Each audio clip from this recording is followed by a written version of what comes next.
예, 오늘 저녁에는 이제 우리 PCBS의 바로 알기 신앙 고백 6번째 시간인데요. 오늘은 우리 미국 장로교에서 가지고 있는 신앙 고백서 가운데 그 3개의 요리문답이 있습니다. 그 요리문답에 대해 살펴보려고 하는데요. 요리문답이라고 하는 것은 무엇을 짧게 표현하고 있는 거냐면 요약된 교리를 질문과 답변 형식으로 작성한 신앙 고백서입니다. 그래서 요리문답인 거예요. 이렇게 만든 이유는 이제 교육을 위해서 이렇게 만든 겁니다. 교회에서 신앙 교육을 할 때 이 요리문답을 가지고 이게 사용할 수 있도록 만든 것인데요. 그래서 사실은 요리문답을 이렇게 보면 질문과 답변으로 되어 있기 때문에 굉장히 이해가 쉽습니다. 이해하기 굉장히 편하게 되어 있어요. 그래서 저는 우리 성도님들이 신앙생활 하면서 물론 성경책도 열심히 보시긴 하셔야 되지만 좀 신앙고백서 안에 있는 요리문답을 이따가 한 번씩 이렇게 정독, 분량이 많지가 않아요. 많은 분량이 아닙니다. 짧은 분량이기 때문에 한 번씩 정독을 하시면 우리 신앙을 좀 바르게 든든하게 세우는데 큰 도움이 될 것이라고 그렇게 생각을 합니다.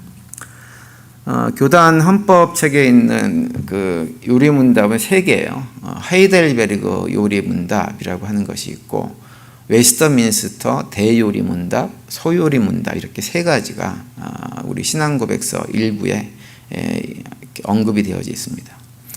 웨스터민스터 대요리문답하고 소요리문답은 내용이 거의 대동소이합니다. 다만 이제 소요리문답 같은 경우는 그 문답의 목적이, 문답서를 만든 목적이 주일학교에서 어린아이들은 뭐 유스까지 포함해서 아이들을 가르칠 목적으로 이렇게 만든 것이기 때문에 분량이 좀 작습니다. 작지만 이제 그 내용은 대요리문답하고 크게 차이가 별로 없죠. 그래서 우리가 이제 3개의 요리문답이 있다고 얘기는 하지만 실제적으로는 보면 그 하이델베르그 요리문답하고 그 다음에 웨스터민스터 요리문답이라고 하고요. 하이델베르그 요리문답 같은 경우는 또 요리문답이라고 안 하고요. 카테키즘이라고 얘기합니다. 이 카테키즘이라고 하는 말이 요리문답하고 똑같은 말인데 이상하게 하이델베르그를 얘기할 때는 요리문답이라고 얘기를 안 하고 우리 교단 헌법 일부 신앙고백서도 보면 하이델베르그 카테키즘이라고도 돼 있어요. 그래서 그게 이제 어떤 특별한 목적이 있어 보이지는 않는데 왜 그렇게 해놨는지 저도 잘 모르죠. 저도 그 이유를 좀 알아보려고 애를 썼는데도 정확하게 이렇게 설명해 주는 데가 없더라고요. 근데 어쨌든 저는 그래서 이제 하이델베르그 카테키즘도 그냥 요리문답이다 이렇게 일반적으로 얘기를 많이 합니다. 오늘 저녁에 먼저 살펴볼 것은 이제 하이델베르그 요리문답인데요. 이 하이델베르그 요리문답은 어디서 만들어졌냐면 이름 그대로 독일에서 만들어졌어요. 독일에서 이제 16세기 종교개혁이 일어나고 나서 얼마 안 돼가지고 한 독일의 어느 지방의 영주가 이제 종교개혁에 동참을 하고 그러면서 자신들의 신앙 고백을 좀 만들고 싶은 생각이 들었어요. 그래가지고는 이제 신앙 고백서를 이렇게 만들어가지고 하이델베르그라고 하는 도시에서 종교 총회가 있을 때 그 하이델베르그 그 카테키즘 요리문답을 자신들의 어떤 신앙 고백서로 받아들이게 되어집니다. 그래서 이제 그 요리문답을 하이델베르그 요리문답이다라고 얘기를 하는데 이걸 나중에 이제 장 칼빈 우리가 이제 그 마틴 루터와 더불어서 종교개혁의 양대 산맥이라고 얘기하는 장 칼빈이라는 분이 이 문서를 이렇게 검토한 다음에 아주 극찬을 합니다. 극찬을 하면서 아주 명료하고 간단하면서도 아주 경건하게 너무 잘 만든 문서라고 극찬을 하게 되죠. 그래서 이 종교개혁, 개혁신앙을 가지고 있는 대부분의 교단에서는 이 하이델베르그 카테키즘, 이 요리문답도 굉장히 중요한 문서로 포함을 하고 있고요. 우리 교단도 이것을 굉장히 중요하게 교단 헌법 일부에 포함을 시켜놓고 있는 것입니다. 하이델베르그 그 요리문답에 보면 질문이 몇 개가 나오냐면 129가지가 나와요. 그리고 52소절로 구분되어 있습니다. 그리고 전체를 1부, 2부, 3부로 나눠놨어요. 129개의 질문을 52소절로 나눈 이유는 딱 이렇게 느낌이 오시죠? 한 주에 한 소절씩 공부할 수 있도록 만든 거예요. 그래서 1년을 공부하면 카테키즘과 요리문답 안에 있는 내용 전체를 파악할 수 있도록 그렇게 되어져 있습니다. 그래서 제가 예전에 뉴욕에서 이제 처음 목사 안수 받고 부목사 할 때 우리 세례 받고 하시는 분들 교육을 제가 담당을 했었는데, 그때 하이델베르 카테키즘을 가지고 거의 한 반년 동안 거의 한 주에 2주 분량씩 해가지고 교육을 했던 경험이 있습니다. 그리고 이제 52소절로 나누어지면서 크게 3개로 나눠져 있는 이유는 하이델베르 그 요리문답은 전체 크게 3가지 아주 중요한 주제로 구분을 하기 때문에 3개의 3부로 이렇게 나누어져 있는 거죠.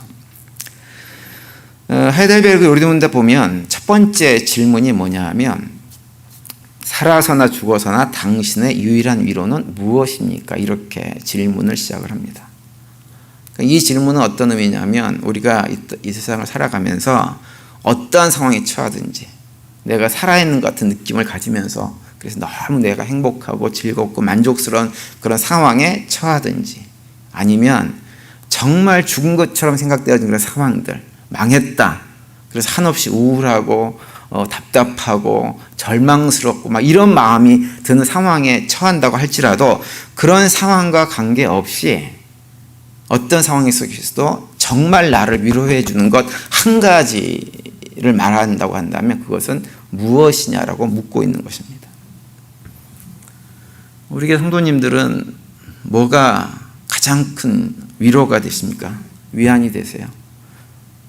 곧 내일 내가 죽을 것 같은 그런 상황이 된다고 하더라도, 다 망해서 사업처도 망하고 돈이 한 푼도 없고 당장 내일 아침에 값이 캄캄한 그런 상황이 된다고 하더라도, 또는 뭐가 잘 돼가지고 막 성공을 막 하고 해서 너무너무 좋은데 그 너무너무 좋은 것은 다 필요 없고, 그럼에도 불구하고 나한테 정말 유일하게 위안이 된다, 이 사실 하나가, 내가 이 사실 하나를 기억하면서 이것 때문에 내가 위안이 된다라고 생각되어지는 것이 어떤 것이 있으세요?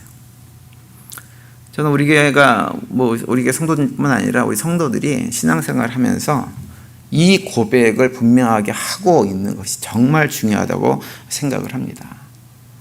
사나 죽으나 나한테 유일하게 위안이 되는 것은 과연 무엇인가? 무엇이 나를 위로해 주는가? 그래서 그것 때문에 내가 다시 살 수 있도록 만들어 주는가? 이 고백이 우리한테는 반드시 있어야 됩니다. 오늘 저녁에 우리가 읽은 본문에 보시면 그 말씀을 좀 해주고 있어요. 오늘 보면 18절에 보시면 이렇게 시작을 합니다. 아무것도 자신을 속이지 말라. 너희 중에 누구든지 이 세상에서 지혜 있는 줄로 생각하거든 어리석은 자가 되라. 그리하여야 지혜로운 자가 되리라. 이렇게 말씀을 하고 있어요. 여기 18절 앞에 보면 아무도 자신을 속이지 말라, 이렇게 말씀을 시작하고 있어요. 자기 신을 속인다고 하는 것은 어떤 의미로 이런 말씀을 하셨을까요? 이것은 당시 이제 고린도 교회 상황을 우리가 조금 이해를 하셔야 되는데요. 우리가 좀 아시는 분들은 아시겠지만 고린도 교회는 갈등이 굉장히 많았던 교회입니다. 겉으로만 보면 고린도 교회는 은사를 가진 사람들이 굉장히 많이 있었어요.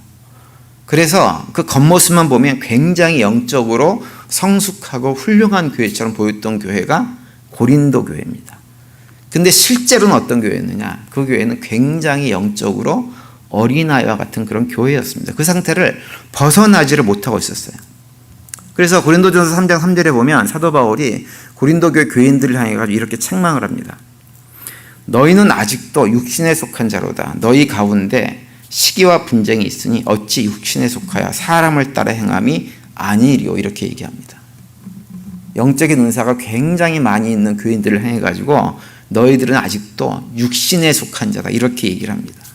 근데 왜 사도 바울이 이렇게 그들을 육신에 속한 자라고 책망을 하느냐? 그 이유는 뭐냐 하면 그들 가운데 시기와 분쟁이 있었기 때문에 이렇게 말씀을 하고 있는 거예요. 고린도 교회가 시기와 분쟁으로 파당이 나눠져 있었어요. 그러면서 사람들이, 어떤 사람들은 나는 바울에게 속한 사람이다, 나는 아볼로에게 속한 사람이다, 나는 게바, 베드로에게 속한 사람이다, 또 나는 예수에게 속한 사람이다, 이렇게 얘기를 하면서 서로 자신들이 추종하는 어떤 인물을 갖다가 막 비교하고 누가 더 하나님의 위대한 일꾼인지를 비교하면서 내가 속한 파당이 정통이다 이러면서 서로 싸웠다고 하는 거예요. 그런 고린도 교회 성도들을 향해 사도 바울이 강조하는 것은 뭐냐면 그들 모두가 다 바울에게 속한 것도 아니고 아볼로에게 속한 것도 아니고 게바에게 속한 것도 아니라고 하는 것을 강조합니다. 그러면서 그들 모두는 누구에게 속한 자들이냐? 예수 그리스도에게 속한 자들이다라고 하는 것을 얘기를 해줍니다. 그러면서 바울이 비록 고린도 교회를 심었고 아볼로가 물을 주어서 성장하게 만들고 하긴 했다 하더라도 그 바울이나 아볼로보다 훨씬 더 크신 분은 누구냐? 그 교회를 온전하게 세워나가시는 하나님, 그 하나님이 그 교회의 너희들의 주인이다라고 하는 것을 말씀을 하고 있어요. 그 내용을 고린도전서 3장에서 쭉 그 내용을 설명을 합니다. 그러면서 18절에 와가지고 하는 얘기가 아무도 자신을 속이지 말라라고 하는 거예요. 그러니까 이 말의 의미는 무엇이냐면 우리 모두가 다 하나님에게 속한 존재라는 사실을 너무나 그것이 분명하고 그것이 진리인데 변함없는 그것이 진리인데 그것은 생각하지 않고 자신이 지지하는 바울, 아볼로 누구에게 속했다고 하면서 그것이 마치 우리의 지도자인 것처럼 얘기하는 것은 너희들 스스로가 속이고 있는 것이 아니냐. 본인 자신을 이렇게 얘기를 하고 있는 거예요. 그러면서 너희들이 아무리 세상적인 논리, 지식을 다 동원해가지고 왜 바울에게 속해야 되는지, 왜 베드로에게 속해야 되는지, 왜 아볼로에게 속해야 되는지 이런 얘기들을 다 주장하고 한다고 하더라도 너희들은 그것이 지혜로워서 그렇게 주장한다고 생각하겠지만 그 모든 것이 지극히 어리석은 일이다. 이렇게 사도 바울이 책망을 합니다. 그러면서 20절에 이렇게 말씀하죠. 또 주께서 지혜 있는 자들의 생각을 헛것으로 아신다 하셨느니라 이렇게 말씀을 하고 있어요. 스스로 지혜롭다고 생각을 해가지고 자기 편에 속한 것이 좋다고 주장하는 그런 모든 얘기가 다 헛소리에 불과하다고 하는 것입니다. 그러면서 21절에 가면 뭐라고 얘기하냐면 사람을 자랑하지 말라 이렇게 얘기합니다. 무슨 얘기냐면 어떤 사람이 훌륭하니 그 사람 편에 서야 된다 이런 얘기를 해서는 안 된다고 하는 거예요. 그러고 나서는 22절에 가면 바울을 비롯해가지고 베드로, 아볼로 모두가 다 너희 것이다 이렇게 얘기합니다. 이건 무슨 얘기일까요? 너희 것이라고 하는 것은. 너희 것이라고 하는 얘기는 뭐냐면 그 사람들을 놓고 네 편, 내 편을 가릴 수가 없고 너희 모두는 다 하나라고 하는 얘기예요. 하나라고 하는 얘기를 그렇게 표현을 하고 있는 것입니다. 한 교회고 한 가족이라고 하는 거예요. 그러니 파당 짓지 말고 사람 쪼는 일을 하지 말라라고 하는 것입니다. 그러면서 23절에 결론적으로 하시는 말씀이 이거예요. 너희는 그리스도의 것이요 그리스도는 하나님의 것이다 이렇게 말씀합니다. 우리 모두는 누구의 것이라는 거예요? 하나님의 것이고 그리스도의 것이라고 하는 거예요. 이것을 기억하라고 하는 것입니다. 그래서 하이델베르그 요리문답의 첫 번째 질문, 살아서나 죽어서나 당신의 유일한 위로가 무엇입니까? 라고 하는 이 첫 번째 질문의 대답을 이렇게 시작을 해요. 나는 나의 것이 아닙니다. 그러나 살아서나 죽어서나 몸과 영혼이 나의 신실하신 구주 예수 그리스도의 것입니다. 이렇게 고백을 시작을 합니다. 무엇이 유일한 위로가 된다고 하는 것이에요? 살아서나 죽어서나 내가 예수 그리스도의 것이라는 사실 자체가 나에게 유일한 위안이 된다고 하는 거예요. 여러분, 우리가 예수 그리스도의 것이라고 하는 것이 어떤 의미인가요? 우리가 주님의 것이라고 하는 것. 그 얘기는 뭐냐면 주님께서 우리의 모든 것들을 다 책임지신다고 하는 거예요. 우리가 하나님의 것이라고 하는 얘기는 하나님께서 우리의 모든 것을 책임지신다고 하는 거예요. 내가 좋을 때나 나쁠 때나 좋을 때는 좋을 대로 나쁠 때는 나쁠 때 그대로 하나님께서 우리를 책임져 주시기 때문에 그게 눈에 보이는 좋고 나쁨이 나에게 큰 의미가 없고 유일한 위안은 뭐냐? 나는 어쨌든 하나님의 것이라고 하는 거예요. 하나님의 것. 그것이 유일한 위안이 되어지는 것. 그것이 누구냐? 그런 고백을 하는 사람들이 바로 성도들이라고 하는 거예요. 그래서 로마서 8장 32절에는 31절에서 이렇게 선포하죠. 그런즉 이 일에 대하여 우리가 무슨 말 하리요? 만일 하나님이 우리를 위하시면 누가 우리를 대적하리요? 이렇게 말씀을 합니다. 이 로마서 8장 31절 말씀이 하이델베르그 요리문답 1번 질문의 답과 같은 말이에요. 하나님께서 뭐라고 얘기하신다는 거냐면 넌 내 새끼야 이렇게 얘기하신다는 거예요. 그러니 아무도 너희를 대적할 수 없다 이렇게 말씀하는 거예요. 그러니까 하나님이 너는 내 새끼야 라고 얘기하는 순간 모든 건 다 끝났다고 하는 거예요. 그 어떤 것도 내가 크게 위로받을 것도 없고 어떻게 크게 두려워하고 걱정할 필요가 없다고 하는 거예요. 어떤 것도. 하나님이 넌 내 새끼야 라고 했으면 그것으로 끝났다고 하는 거죠. 성도님들이 스스로 한번 물어보시기 바랍니다. 정말 나는 우리 하나님이 내가 예수님에게 속했다고 하는 것, 예수님의 것이라고 하는 것이 정말 나에게 큰 위로가 되어지고 유일한 위로가 되어지고 있는가. 그래서 그 사실 때문에, 그 사실 하나 때문에 세상이 다 무너지는 경험을 한다고 하더라도 그 상황과 관계없이 또다시 나에게 힘과 능력을 주시고 내 삶을 선하게 인도하시고 하나님만을 바라보며 신앙생활을 할 수 있는가라고 하는 것들을 한번 점검을 해보시기를 바랍니다. 그래서 그 고백 때문에 삶에 휘둘리는 것이 아니라 삶과 관계없이 정말 담대하게 당당하게 믿음의 길을 걸어가는 우리 모두가 되시기를 바랍니다. 하이델베르그 요리문답은 그 첫 번째 질문을 분명히 하고 나서 두 번째로 이렇게 묻습니다. 어떻게 묻냐면 이러한 위로의 기쁨 안에서 살다가 죽기 위해서 당신은 무엇을 알아야 합니까? 이렇게 묻습니다. 그러면서 세 가지를 알아야 된다 이렇게 얘기해요. 세 가지. 첫 번째는 뭐냐? 인간의 죄와 불행을 알아야 된다 이렇게 얘기합니다. 두 번째는 뭐냐? 그 죄와 불행으로부터 어떻게 해방될 수 있는지를 알아야 된다. 그리고 세 번째는 그리고 우리를 해방시켜 주신 그 하나님께 어떻게 감사해야 될지를 알아야 된다 이렇게 말씀을 하고 있어요. 첫 번째 부분인 인간의 죄와 불행의 부분은 어떤 내용들이 나오냐면 인간의 타락과 심판 이런 내용이 쭉 언급이 되어져요. 근데 이 첫 번째 이 부분을 다루고 있는 이유는 뭐냐면 우리가 예수님의 것이 되어지고 예수님께서 우리의 죄를 대속하셔서 우리가 그 은혜로 구원받은 이런 것들이 모두 다 너무나 나에게 정말 중요하게 유일한 유한이 되어지는 것이 되기 위해서 가장 먼저 해야 될 것은 무엇이냐면 내가 어떤 존재인지를 우리 인간이 어떤 존재인지를 분명히 알아야 하기 때문이에요. 그걸 분명히 알아야 예수님께서 행하신 모든 것들이 가치 있고 의미 있게 우리에게 다가오는 것입니다. 그래서 우리가 신앙생활을 할 때 성경 공부를 할 때 무엇보다도 먼저 알아야 될 것은 무엇이냐면 우리 인간이 어떠한 죄인가라고 하는 것을 가장 먼저 알고 있어야 돼. 그리고 죄가 무엇인지를 명확하게 알고 있어야 됩니다.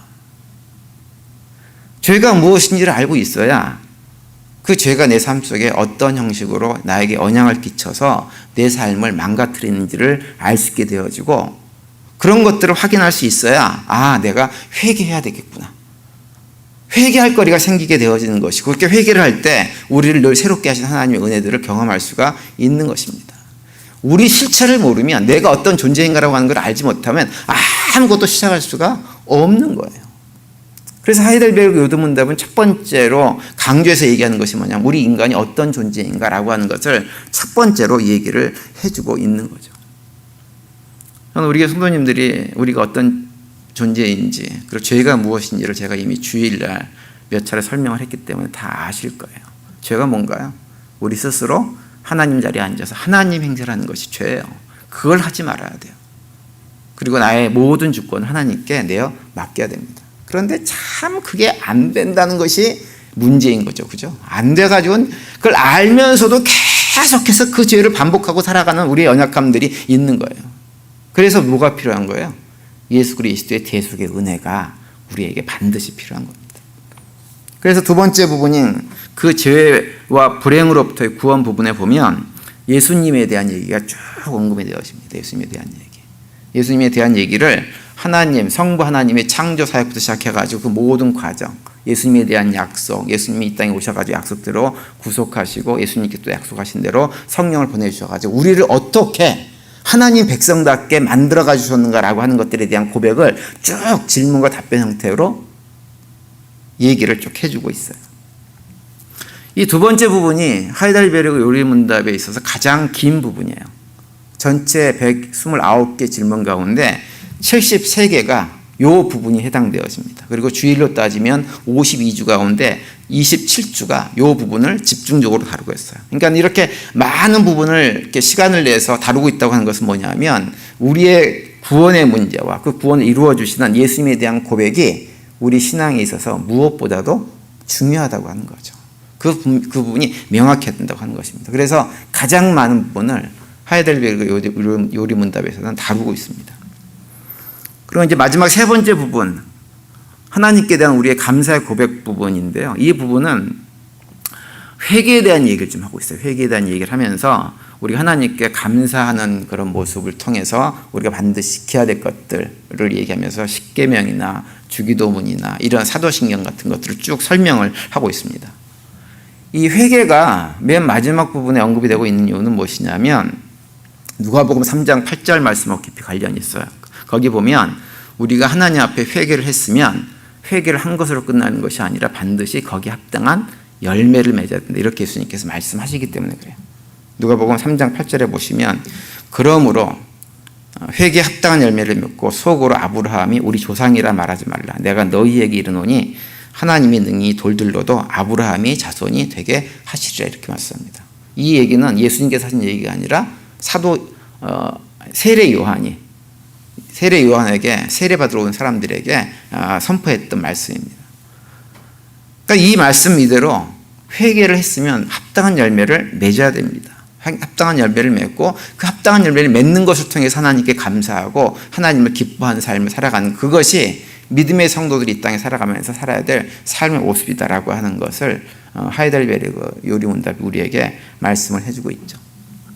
따라서 먼저 우리 모든 성도님들 이민의 삶이 참 힘들고 어렵고 또 여러 가지 불안하고 걱정하게 만드는 이런 일들이 많이 있지만 우리가 어떤 상황에 처하든지 상관없이 우리 모두가 다 누구에게 예수님에게 속한 자라는 사실을 늘 기억하시면서 그 사실 하나가 우리에게 세상 그 어떤 것보다 큰 위로가 되시는 삶을 살아낼 수 있게 되기를 간절히 바랍니다. 특별히 하나님께서 너는 내 거야 라고 말씀하시는 그 음성을 들으시면서 비록 아무것도 가진 것이 없다고 하더라도 당당함을 가지고 담대하게 세상으로 나가서 하나님 백성다운 삶을 살아내는 우리 모두가 되시기를 간절히 바랍니다. 그리고 두 번째로 웨스터민스터 요리문답을 잠깐 좀 설명을 드리면요. 웨스터민스터 요리문답은 말씀드린 대로 대요리문답과 소요리문답으로 이렇게 이루어져 있는데 거의 내용이 같습니다. 그런데 이제 대요리문답 같은 경우는 그 성인들을 어른들을 가르칠 목적으로 만든 책이기 때문에 요리문답이기 때문에 분량이 많죠. 많은 반면에 소요리문답은 어린아이들용입니다. 그래서 말씀드린 대로 그 문답이 많이 줄어들었어요. 대요리문답 같은 경우는 이제 전체적으로 196개의 질문이 나옵니다. 196개. 그런데 소요리문답은 다 줄여가지고 107개만 딱 언급을 하고 있어요. 대요리문답하고 소요리문답 중에서 우리 교회에서 일반적으로 많이 알려지고 현재 사용하고 있는 요리문답은 대요리문답일까요? 소요리문답일까요? 무엇이라고 생각하세요? 소요리문답이에요. 소요리문답.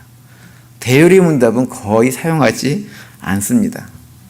소요리문답을 많이 사용하는 이유는 물론 내용이 짧기도 하고 쉬워서 그러기도 하지만 요리문답을 일반적으로 교회에서 어른들이 어떤 생각을 하고 있냐면 요리문답 같은 것은 애들이나 배우는 거야 이렇게 생각을 합니다. 그래서 소요리문답을 주일학교에서 애들한테 열심히 가르치면서 정작 어른들이 공부해야 될 대요리문답은 어른들은 공부를 안 하시는 거예요. 우리 어른들 좀 반성을 좀 해야 됩니다.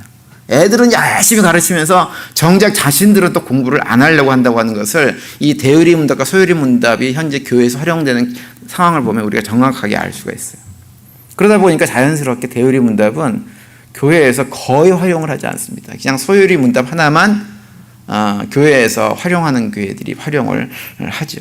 근데 앞에서도 말씀드렸지만 저는 이 대요리문답 같은 경우 내용이 그렇게 많지가 않기 때문에요. 찬찬히 읽어보는 것만으로도 굉장히 우리에게 신앙 도움이 되기 때문에 우리 성도님들이 기회가 되시면 한번 찾아서 읽어보셨으면 하는 그런 생각입니다. 그 웨스터민스터 요리문답 같은 경우에 이제 그 첫 번째 질문은 사실 굉장히 많이 알려져 있습니다. 혹시 첫 번째 질문이 뭔지 아시고 계신 분이 계세요? 첫 번째 질문이 뭐냐면 사람의 가장 크고 높은 목적은 무엇입니까? 라고 하는 질문이에요. 우리 사람이 이 땅을 살면서 목표로 삼아야 될, 목적으로 삼아야 될 가장 크고 높은 것, 그건 무엇이냐?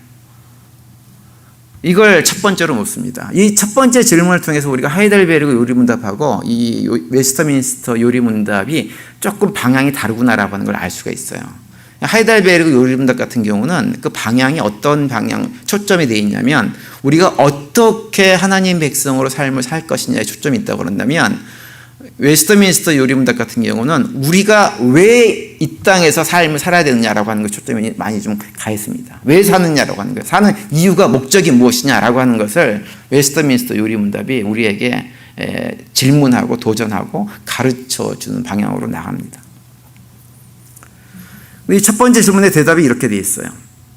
사람의 가장 크고 높은 목적은 하나님을 영화롭게 하고 영원토록 온전하게 그를 즐거워하는 것입니다. 이렇게 되어 있습니다.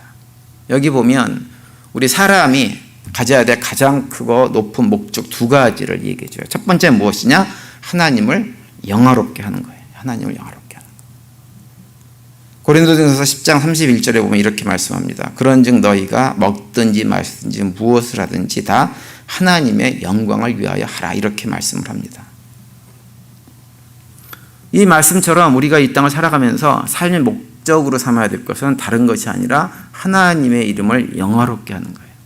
내가 영광 받는 것이 아니고 하나님의 영광이 드러나도록, 그분이 영광을 받도록 하면서 살아가는 것이 우리가 인생을 살아가면서 삶의 목표로 삼아야 될 것입니다. 여러분, 우리가 자꾸 살면서 이런저런 문제가 겪고 어려움을 겪고 사람들과의 갈등이 일어나고 그래서 힘들고 어렵고 하는 이런 것의 원인을 가만히 이렇게 들여다보면 그 원인 바탕에 있는 것이 무엇이냐면 주로 내가 영광을 좀 얻어보겠다고 하는 욕심 때문에 그러한 결과가 오는 경우가 많습니다. 사람들이 나를 알아주고 나를 인정해주고 나를 높여주길 바라는데 그것을 안 해서 기분 나쁘고 화나고 열받고 그래서 싸우는 거예요. 인정해주지 않는다고, 알아주지 않는다고, 사랑이 없다 그러고 뭐 이러냐 그러고 이런 불평들을 하게 되는 것입니다. 자꾸 내가 높아지려고 하니까, 내가 영광 받으려고 하니까, 내가 인정받으려고 하니까 자꾸 그런 문제가 나를 걸려 넘어지게 만드는 거예요. 그런데 웨스트민스터 요리문답 우리한테 뭘 얘기하냐면 우리가 인생을 살면서 가장 중요하고 크고 높은 목적으로 삼아야 될 것은 무엇이냐? 다른 것이 아니라 내가 높아지는 것이 아니라 내가 영광받는 것이 아니라 우리 하나님이, 그분이 높여지고 그분이 영광받게끔 하게 하는 것, 그것이 우리가 이 땅에 살아가는 목적이 된다고 하는 거예요. 그러면서 또 한 가지 얘기하는 건 뭐냐면 하나님만을 즐거워하며 살아가는 것이라고 얘기합니다. 시편 73편 25절과 26절에 보시면 이렇게 말씀하고 있어요. 하늘에서는 주 외에 누가 내게 있으리요?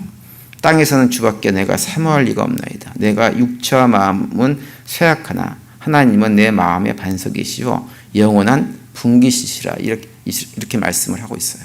여기 보시면 땅에는 주밖에 내가 사모할 리가 없나이다. 이렇게 고백합니다. 얘기는 뭐냐면 이 땅에서 나에게 즐거움이 되는 것, 이것은 아무것도 없고 오직 주님만이 나에게 유일한 즐거움과 기쁨이 됩니다라고 고백을 하고 있는 거예요. 이 고백은 하이델베르그 요리문답 첫 번째 질문의 답과 좀 유사합니다. 우리가 이 땅을 살면서 우리에게 유일한 위로가 무엇이냐라고 하는 질문 속에서 우리가 예수님에게 속한 것이 유일한 위로가 된다라고 고백을 하지만 그 얘기는 달리 얘기하면 하나님이 나의 유일한 위로가 되어줄 뿐만 아니라 나의 기쁨이 되어지는 것입니다 라고 고백하는 거예요. 똑같은 고백을 하고 있는 거예요. 우리 타락한 인간은 본성상 하나님을 기뻐하지 않습니다. 하나님을 기뻐하지 않고 세상을 기뻐하게 되어 있어요. 세상적인 것에 만족을 얻고 세상적인 것에 흡족함을 누리고 기뻐하고 감사하고 그렇게 살아가요. 그런데 하나님 백성들인 구원받은 성도들은 더 이상 그러한 삶을 살 수 없다고 하는 거예요. 그래서는 안 된다고 하는 거예요. 물론 하나님께 주시는 거 감사하죠. 우리 감사하지만 그것이 나의 유일한 기쁨이 될 수는 없다고 하는 것입니다. 설령 다른 것이 다 없어도 마치 예수님께서 내가 예수님에게 속한 것이 나의 유일한 위로가 된 것처럼 세상 모든 것이 다 끊어지고 관계가 끊어지고 내가 절망의 나이에 떨어져 있어도 하나님께서 나를 붙잡고 있는 그 손만 내가 경험할 수 있다고 한다면 나는 이 땅에 살면서 그 어떤 기쁨도 필요가 없고 그것이 나의 유일한 모든 기쁨이 될 수 있다고 고백하는 사람들이 누구냐? 성도들이라고 하는 거예요. 웨스트민스터 요리문답은 우리 인간이라고 하는 존재는 본래 그런 목적으로 창조됐다고 하는 것을 강조합니다. 그러면서 첫 번째 질문으로 우리가 이 땅에 살면서 하나님께 영광 돌리고 하나님을 기뻐하고 살아가는 것이 우리 인생들이 이 땅을 살아가면서 가져야 될 가장 크고 높은 목적이 된다라고 선포를 하는 거예요. 시편 37편에 보시면 또 이렇게 선포합니다. 또 여호와를 기뻐하라. 그가 내 마음의 소원을 내게 이루어 주시리로다. 이렇게 말씀을 하고 계세요. 이 시편 37편은 다윗의 시편입니다. 다윗은 우리가 잘 아는 대로 사울 왕을 이어가지고 두 번째 이스라엘의 왕이 된 인물입니다. 수많은 전쟁에서 승리를 경험했고 수많은 전리품을 획득을 했어요. 또 그를 따르는 사람들도 굉장히 많았습니다. 그래서 통일왕국의 기틀을 쌓았고 영토를 크게 확장을 했고 또 특별히 솔로몬 성전을 짓기 위한 모든 준비를 다 할 수 있었던 사람이 다윗이라고 하는 사람이에요. 엄청난 성공을 거둔 사람이 다윗입니다. 그런데 우리가 다윗을 보면 엄청난 그런 성공을 거두었지만 그 모든 성공이 다윗에게는 전혀 기쁨의 이유가 아니었어요. 그 어떤 것도 본인에게 자랑거리가 되질 않았어요. 이 시편 37편은 다윗의 자랑, 다윗의 기쁨이 오직 여호와 하나님에게만 있음을 아주 강하게 선포하고 있는 시편입니다. 저는 우리 교회 모든 성도님들도 이 다윗의 고백이 우리 모두의 고백이 될 수 있게 되기를 간절히 바랍니다. 그래서 웨스트민스터 요리문화 첫 번째 질문의 대답 그대로 정말로 하나님을 우리 삶의 유일한 기쁨으로 삼고 하나님의 이름을 영화롭게 하는 삶만을 살아내기 위해서 애쓰면서 신앙생활을 감당하는 우리 모두가 되시기를 간절히 바랍니다. 말씀을 마무리하겠는데요. 하이델베르그 요리문답도 그렇고 웨스트민스터 요리문답도 그렇고 첫 번째 질문이 전체 내용을 방향을 성격을 우리한테 얘기를 해줍니다. 그리고 우리 이 땅에 살면서 나 자신에게 반드시 물어야 될 질문, 대답해야 될 대답이 무엇인가라고 하는 것을 우리한테 명확하게 설명을 해줍니다. 우리 성도님들이 기회가 되시면 이 하이델베르그 요리문답하고 웨스트민스터 요리문답을 한 번쯤은 반드시 정독을 할 수 있는 기회들을 갖게 되기를 바랍니다. 그래서 그 두 가지 요리문답의 질문처럼 우리 모두가 다 정말로 예수님에게 내가 속했다고 하는 사실 자체가 나 유일한 위안이 되어지고 그 위안 속에서 하나님을 기쁘시게 하는 삶, 또 하나님께만 영광 올려드리는 삶을 살아내는 우리 모두가 되시기를 간절히 바랍니다.